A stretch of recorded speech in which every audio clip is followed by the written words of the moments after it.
Welcome to Forge to Forge. We're a couple of messed up guys living in a messed up world, talking about how we're doing it all for the glory of God. My name is Jeff Needham alongside Tyler Jones and with special guest Mick Snyder at Snyder Motorsports. We're just outside of a race car track, so if you hear some rumbling every once in a while, that's what's going on. They're actually racing cars out here. So, wow, this is really cool. Yeah. And thanks for having us here and taking time to sit down and have a conversation with us. Thanks for coming out here. Yeah, absolutely. This is great. No, man, I grew up around cars and stuff, and it's a cool life to live. You know what I mean? It's way better than a real job. Yeah. Way better than a real job, right?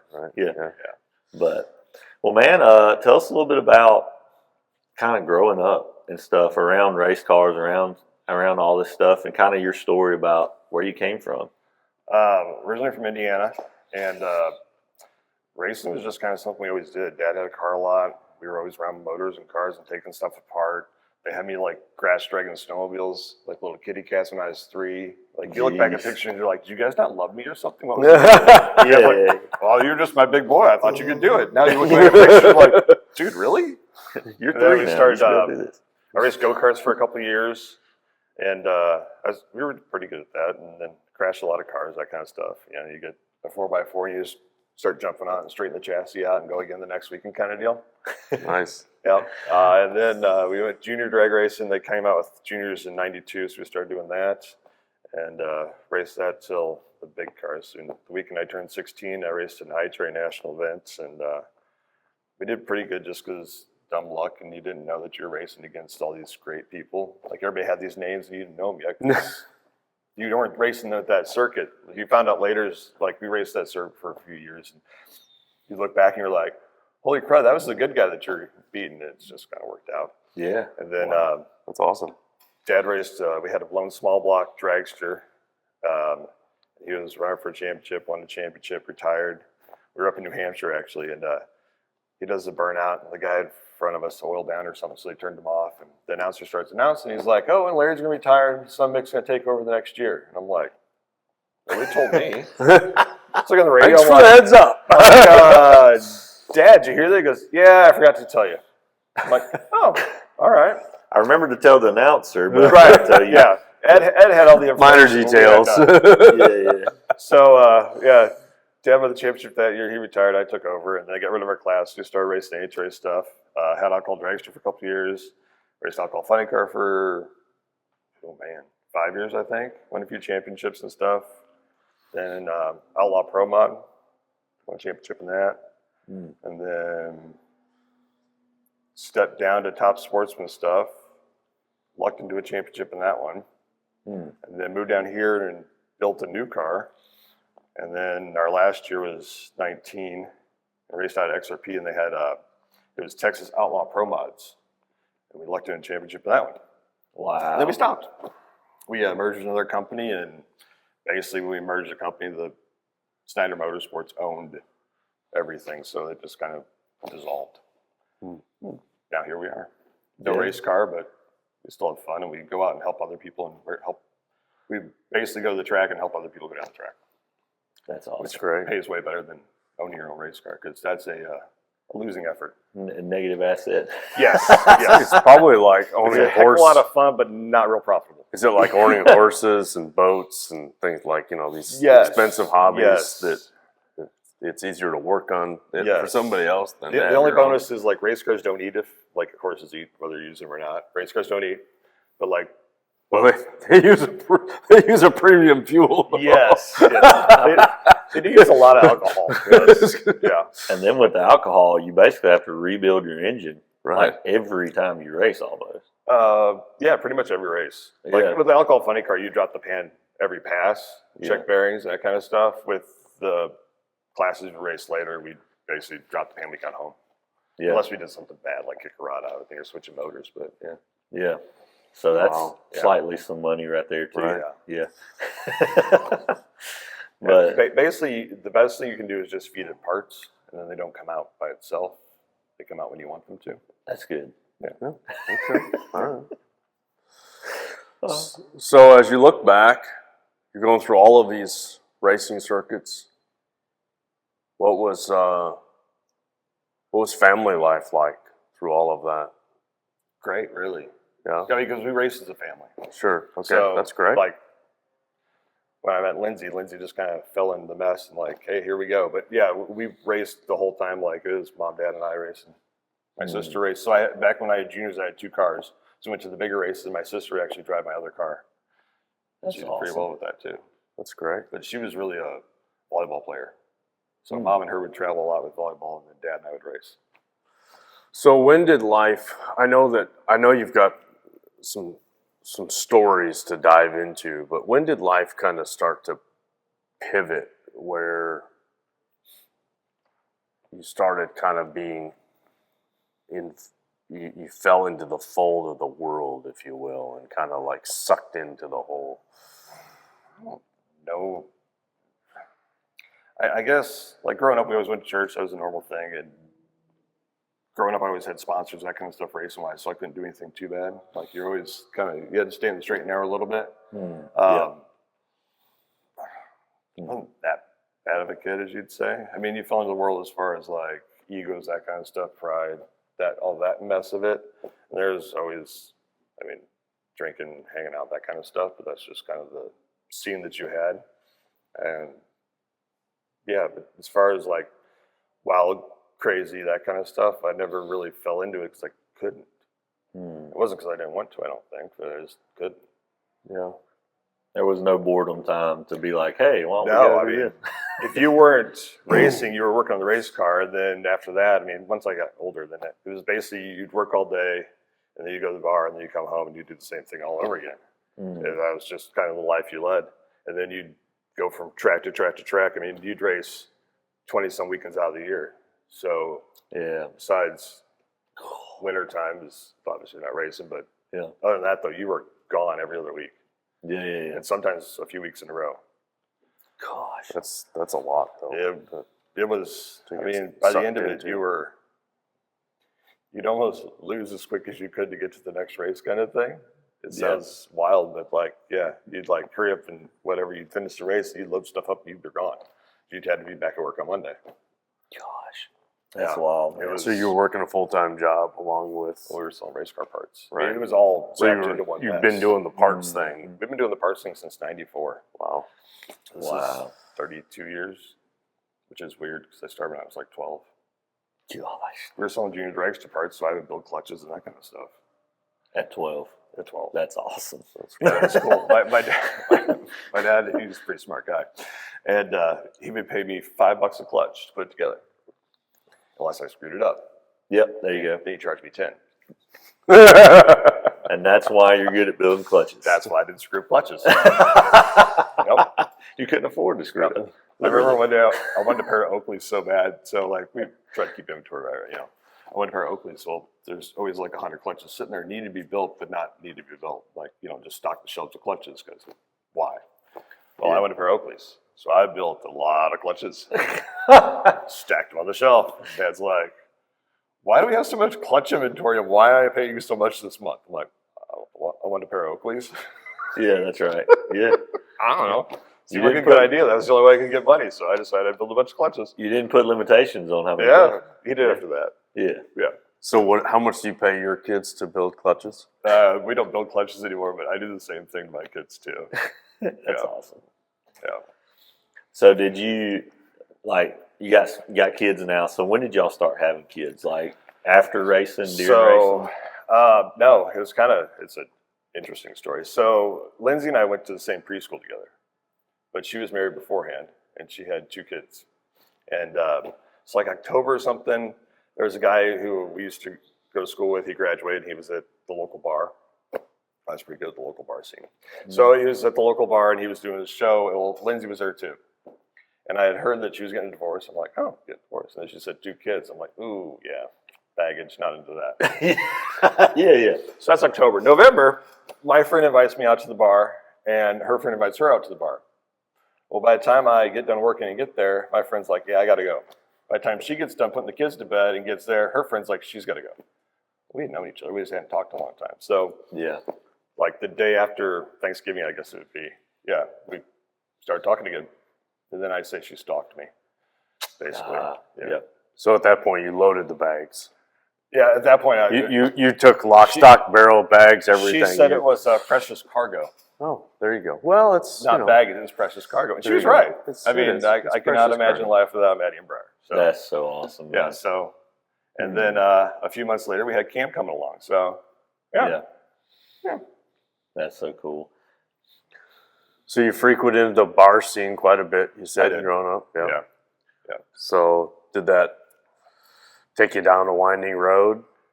Yeah, I mean, you had some issues. I had a DUI once, and I had a reckless drive, but that was before I was drinking. That was a fun one, too. Yeah.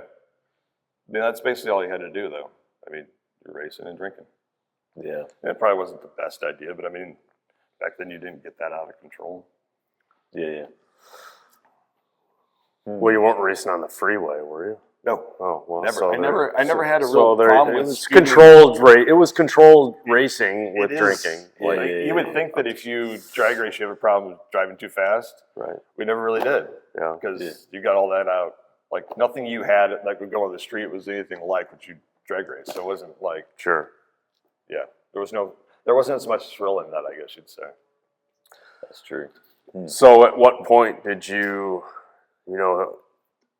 had to have hit a spot in your life where you're like, I'm done with this scene. I'm not doing the race thing as much anymore. I'm not going to the bars anymore. Like, what was that pivot point? What did that look like? That was basically when camp started coming along. Like you have a family now, so now you had to like straighten your back out and do what you're supposed to do, kind of thing. So, yeah, I guess when Maddie and Briar moved in and Cam's on the way, then you just kind of stopped going to the bar because you had something else to do. Before that, I really had nothing else to do. I mean, basically just worked and went to the bar because that's where you hung out with people. Yeah. Once Lindsay was there, I mean, there was somebody else to hang out with. Mm-hmm. And I had a really good group of friends. So, I mean, and most of my friends are married anyways, because by the time Lindsay and I got together, I was like 30. So, like, normally by that time you're married. I had pretty much gotten to the point where I'm like, you know what? I'll just skip the marriage thing. I'll just adopt a kid and we'll call it good. That's right. Yeah.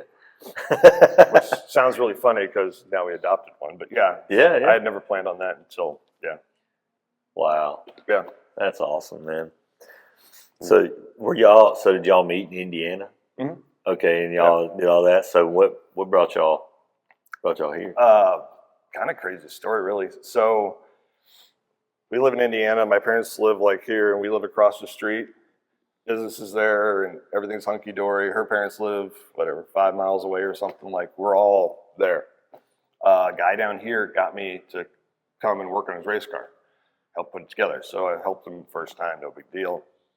And then they had changed some combinations around. They needed some more help, so I came back down and helped out again. Well, it had to be spring break. The whole time he's telling me, you need to move to Texas.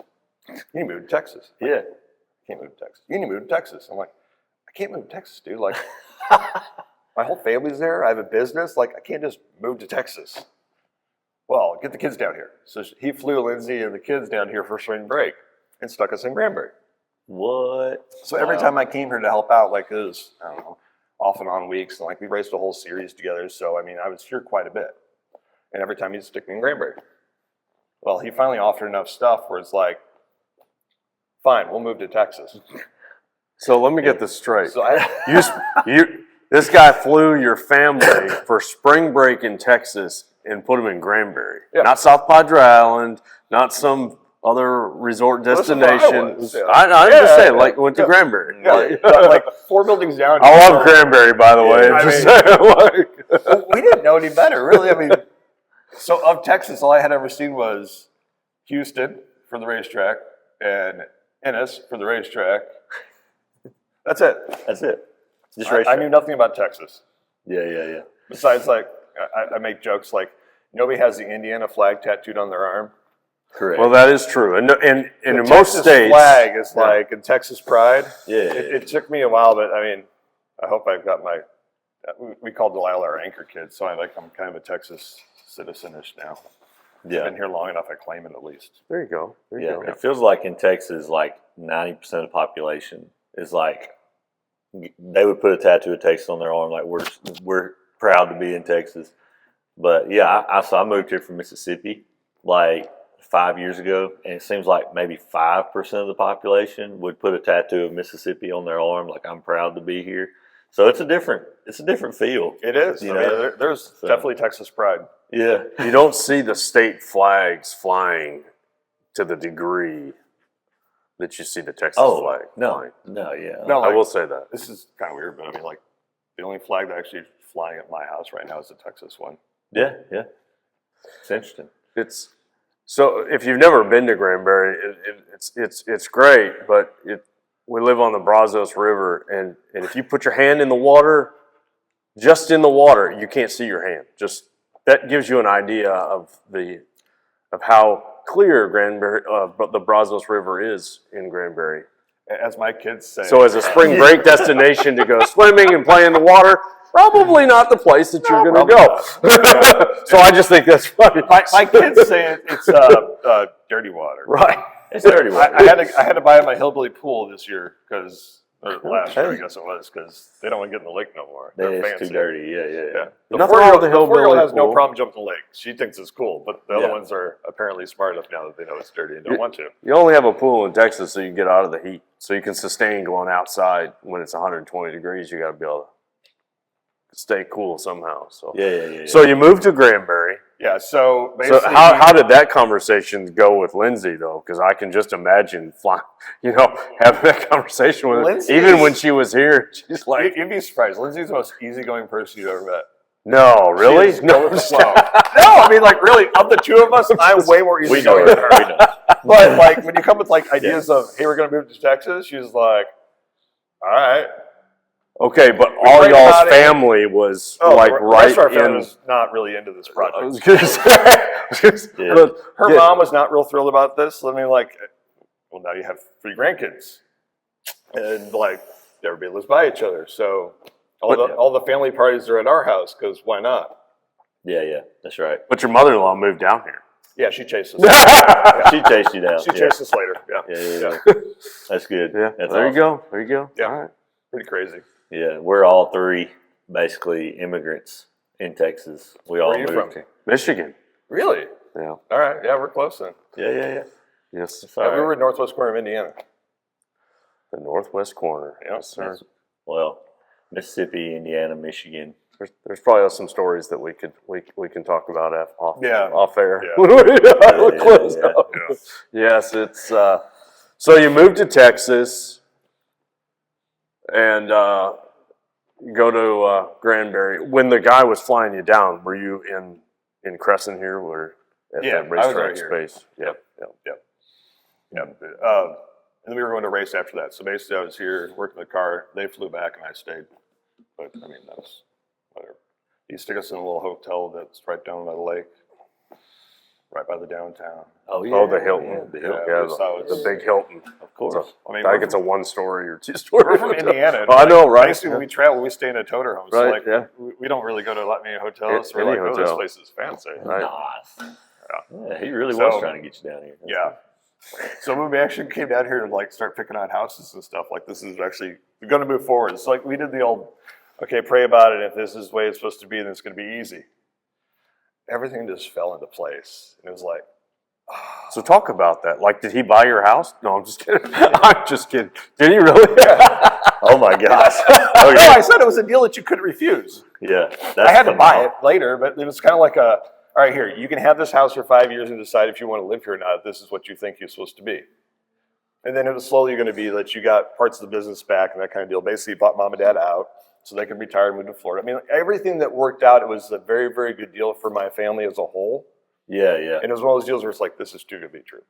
So for those of you listening in that are into racing, just so we're clear, Mick has no idea what he's doing when it comes to working on cars, which is why somebody flew him from Texas or from Indiana down to Texas, flew his family down, bought him a house, get him set up, got him all set up down here because he had no idea what he was doing. Yeah. Just kidding. It was a very, very wild and humbling experience throughout the whole deal. That's awesome. That's Yeah. phenomenal. Yeah. Oh my It gosh. it still blows my mind, the whole thing. Yeah, when you look back at it, you start seeing how all this stuff kind of fell into place. And we can talk about this later, but I think the whole reason we got down here is because Delilah needed to be adopted. Yeah. Like, but this is later down the road. It's just like you look at everything that kind of had to fall into place to make this deal work, and that was the reason. So we're going to unpack this for just a minute, That's because if you're just tuning in, we're sitting here at Snyder Motorsports and we're talking with Mick Snyder. But if you're watching from what we had the live this last week, and we were coming here to do this, we were talking about trusting in God and the provisions that God provides us as we're walking through life. And what does that look like in that trusting?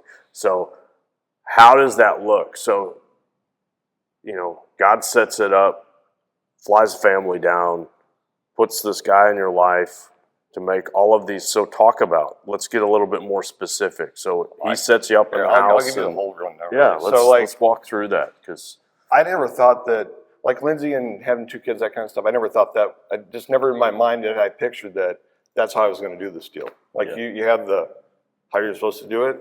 Well, then obviously, Lindsay and I have whatever, Cam's come along and we're not married yet. Like Cam was at my wedding. Well, that was never supposed to happen.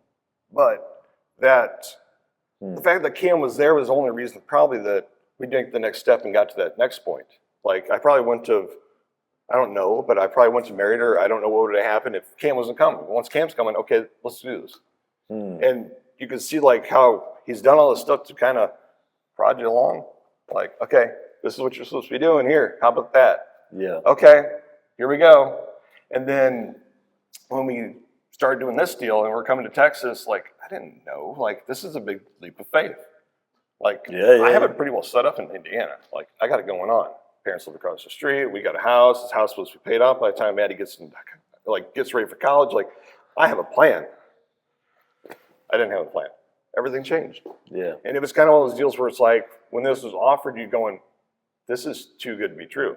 And it was. I mean, stuff changed and stuff moved around, and like what you came down here for and what was promised was not really what you were getting when it came down to it, but it was way better off than whatever we could have had before. Like I never pictured myself being in this position I'm in now. This is way more than I ever guessed, or way more than I ever wanted. I mean, I probably want a race car, but besides that, I had got to do everything I ever wanted to do and accomplish more than I ever thought I could accomplish. So this is kind of a cool little deal. so you let God dream for you and let go, and it like unfolds in ways that you can't even imagine. It's crazy. Well, we're building a new shop, or at least new to us. It's an old building that we're fixing up. I never dreamed that.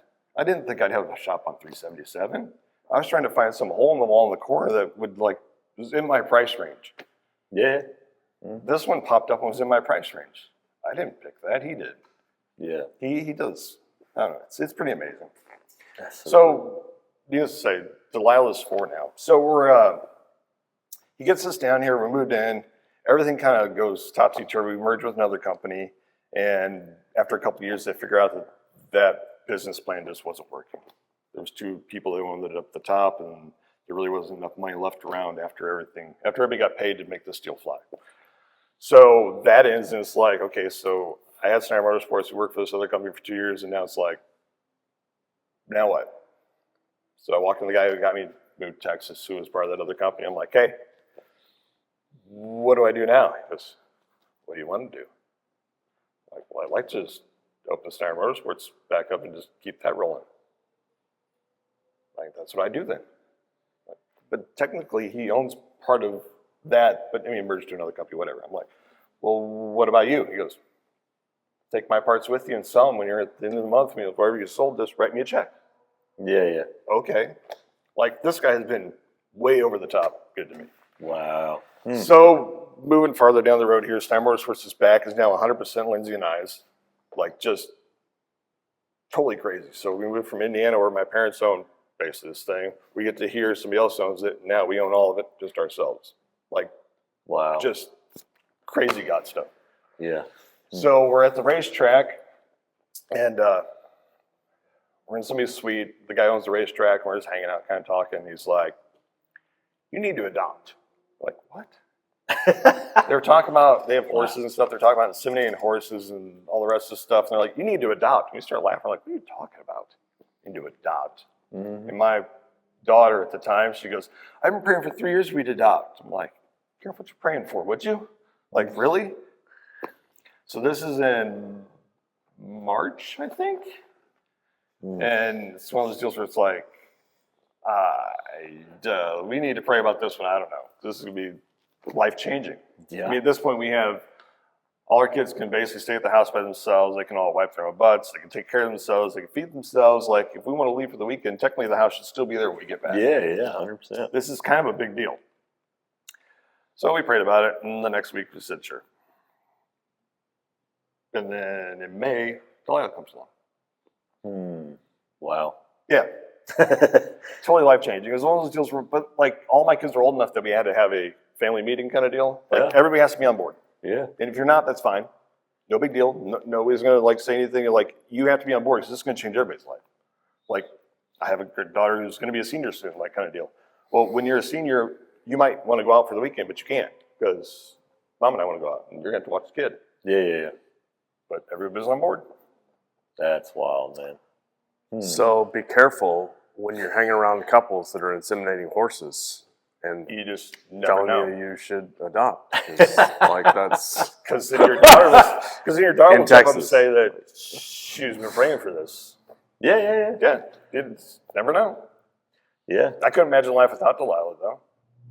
Yeah. Isn't Like, it amazing that Oh, we pray for things, and most of the time the thing that God answers and gives us we didn't want, but it ends up being one of the biggest blessings in our life. It's almost like the Lord knows what we want more than what we do. yes, he does. He has a interesting. way better plan than we ever thought. Yeah. well, and it's nice to have a conversation with somebody that understands when you have everything going in a town. You're like, I'm not leaving. Like, I was born and raised here. I'm living here. Yeah. No reason to leave. Yeah. I was And then- too, like born and raised, whole 9 yards. Yeah. 100%. Boom. God's like, nope, you're going somewhere else. No, you're going to Texas, Granbury. Let's move 1,000 miles away from the rest of your family and let's try this out. It was really kind of a weird deal, but it was really good for Lindsay and I to live 1,000 miles away from everybody else because it's like, now you just have each other. And you feel There's like nobody you else. can listen to the Lord like 100% versus when you're there, you have conflicting voices all the time, so it's definitely good. It was pretty cool. Yeah. That's It's been awesome. pretty cool. Yeah. I feel the same way about the Lord moving me out here. I mean, I'm like the first generation in my family to move out of the state, like, period. My dad owned a business there, a company, and he's got a lot of property and stuff and doing really well. And Lord, and my wife too, her whole family's still there. Like, it was very interesting. And the family is not always on board, for sure. But yeah, like, just to see what God's done since we got here. And I think that's the value of just like when God makes this way and he provides this way, step into that thing. Because the question turns from what if I do this to what if I don't do this? Yeah. Yeah. And that's the question we need to start asking is what if I don't do this? And remember, God opens doors that no one can shut and shuts doors that no one can open. So if you are destined to go somewhere for a purpose, you're going. Whether you want to go or not, you're going. So you need to, you can openly embrace it, or you can be on struggle road and you end up there anyway. And it's As many times as I was working on the car and said, no. We weren't moving. That was just part of the mess. Yeah. So you look back and you think, what if I wouldn't have moved? Yeah, no. Well, I mean, when you're in the thing, you never know what, you can't see down the road, but when you're down the road and you look back, you're like, whoa. Yeah. This is a lot like the, when you're trying to raise your kids and you know what the outcome's going to be. And you know, because you've been through it. Like you can see it. You can see how it's going to unfold. Don't do that. Don't do that. Nope. Don't do that. Don't do that. I'm warning you. Like seriously, I'm trying to give you a provision on this. ... Well, guess what? God's the same way. Mm-hmm. Yeah. And He sees way past whatever we like. We can't see past the first tree in the forest, and God sees the land of milk and honey, and then some on the other side of the forest that we've got to go through. It's pretty cool to look back and see everything He did to make you get there, though. Oh yeah, no doubt, no doubt. It's like when we do the Wednesday night thing with the kids. You Yeah. try to explain to them, it's like, well, they're juniors. Like, they don't get it. Yeah. They're 16 years old. Yeah. How much had they lived yet?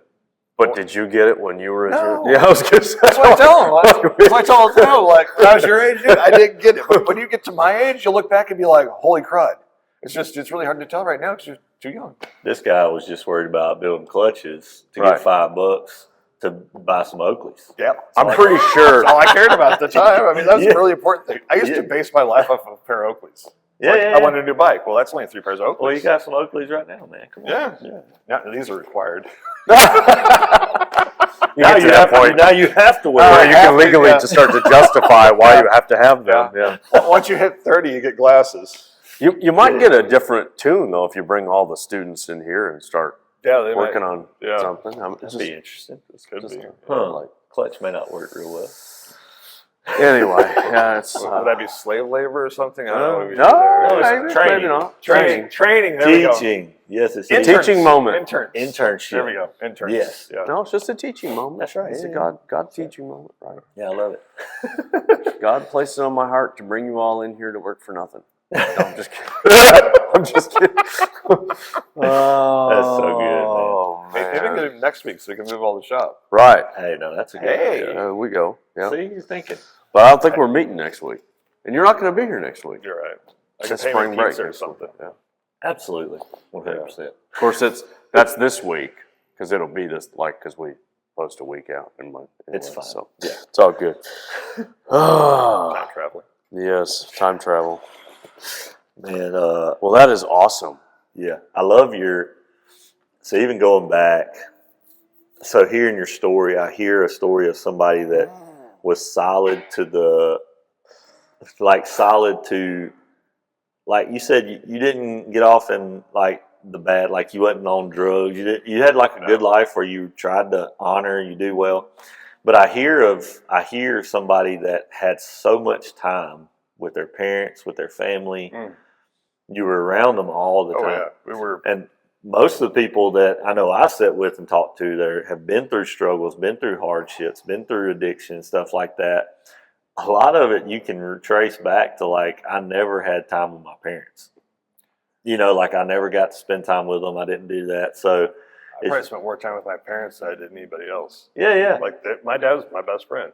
Yeah. Growing up, just because, I mean, he was stern and like disciplined, that kind of stuff. Like, but he was my best friend because it's the person I hung with most. Yeah. And most of my friends at the racetrack were older anyways. Like, I didn't hang out with kids my age that much, really.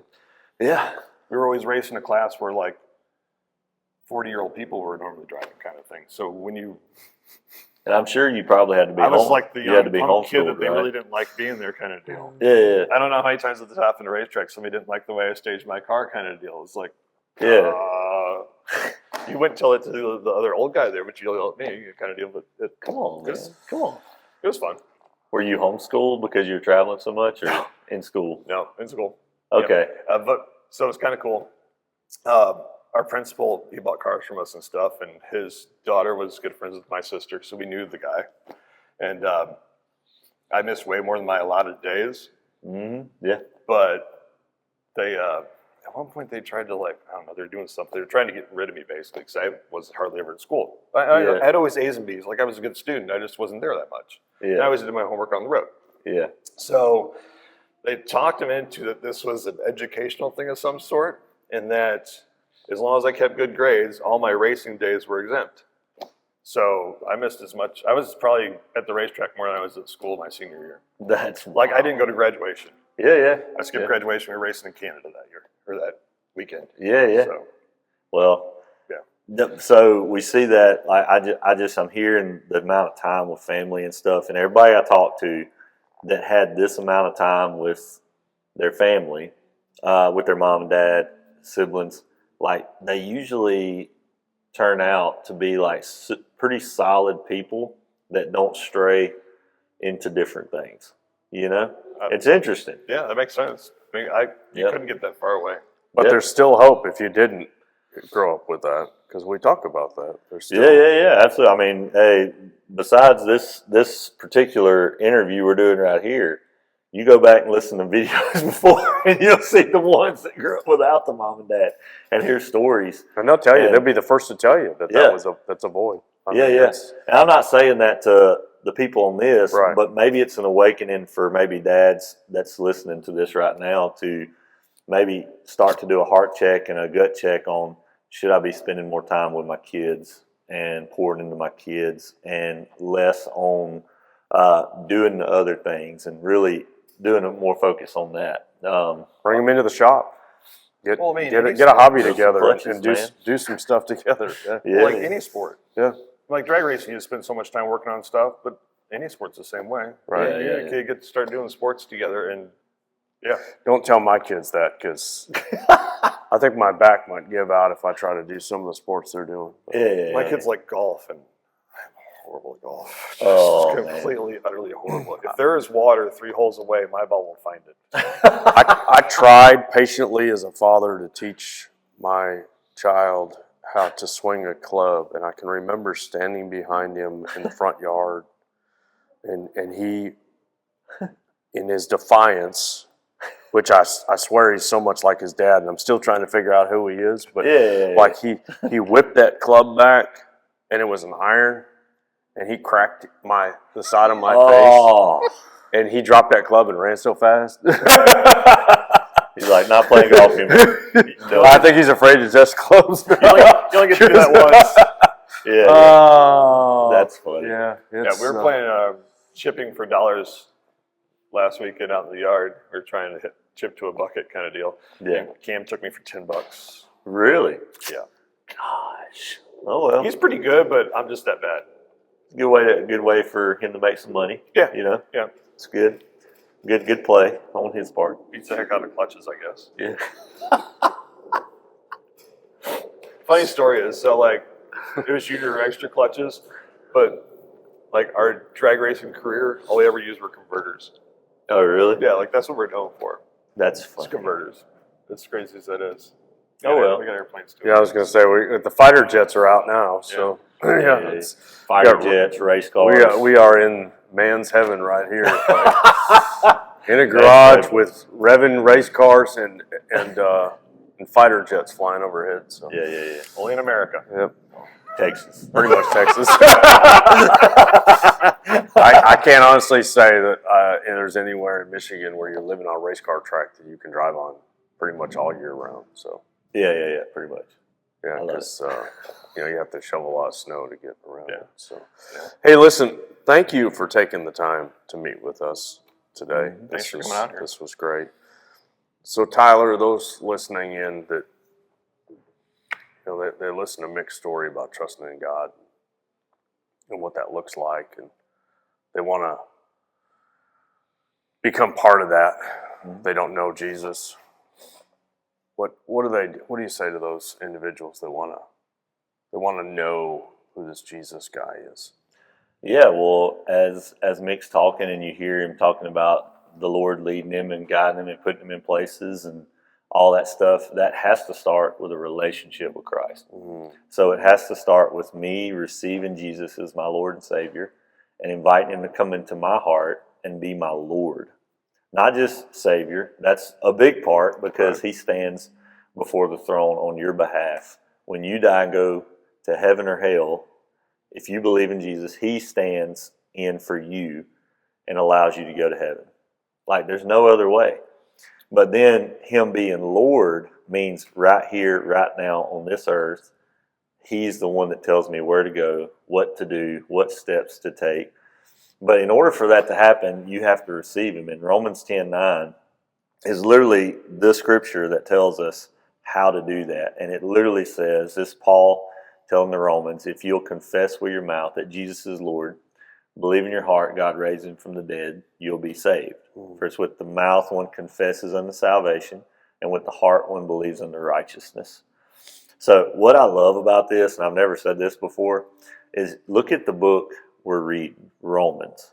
So this is the letter Paul wrote to the Romans. And I'm here to tell you, if you're watching this podcast, you are not worse than the Romans. These people hung Christians on the side of the road, like on the road to Damascus and on the roads going down, to literally tell Christians, we don't want you here. We don't have a place for you. Like, killed many, many Christians, ruled empires, did all this stuff. And Paul was a Roman.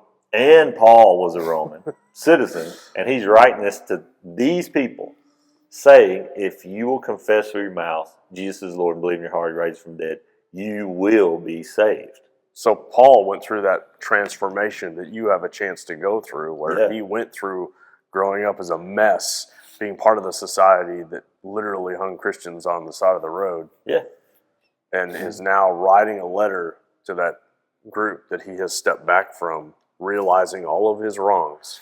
Yeah. So God's grace is here. Your insecurity and your failures are here, right? His grace is sufficient for you. He's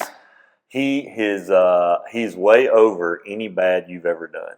Mm-hmm. Have any of you guys ever killed a Christian before? No. So you're not at that level. So God's grace, it will meet you right where you are if you just accept Him. So if you want to do that right now, it's as easy as confessing with your mouth those words in Romans 10:9. So I'm going to just repeat this prayer. We're just going to bow our heads. I'm going to say it. And if you just want to repeat what I'm saying, literally Romans 10:9, you can accept Jesus into your heart right now. So if you want to do that, just repeat after me. Say, Dear Jesus, I confess you as Lord of my life. And Lord, I believe that you died on the cross and rose for me on the third day. Lord, so that I could be saved. Thank you for saving me, Jesus. And Jesus, thank you for being the Lord of my life, to guide me, direct me, and Lord, to put me right in the middle of your will for my life. Jesus, I love you. In Jesus' name, amen. Amen. Well, thank you all for taking time out of your schedule to listen in. Be sure to like and subscribe. This is how we help grow this ministry that we're trying to follow in God in the steps that He's putting us on, the path that He's put us on, I guess is the best way to put it. Yep. So, because we never know where it's going to go. So, make sure that you hit the like and subscribe button so that you, on the YouTube channel, you may see it on Facebook, but make sure you go to the YouTube channel and hit that subscribe button. So until next time,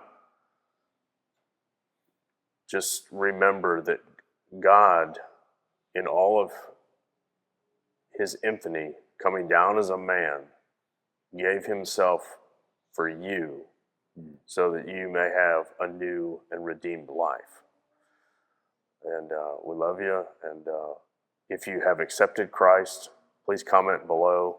We want to hear from you, get you connected in if you're not connected. So until next time, thank you.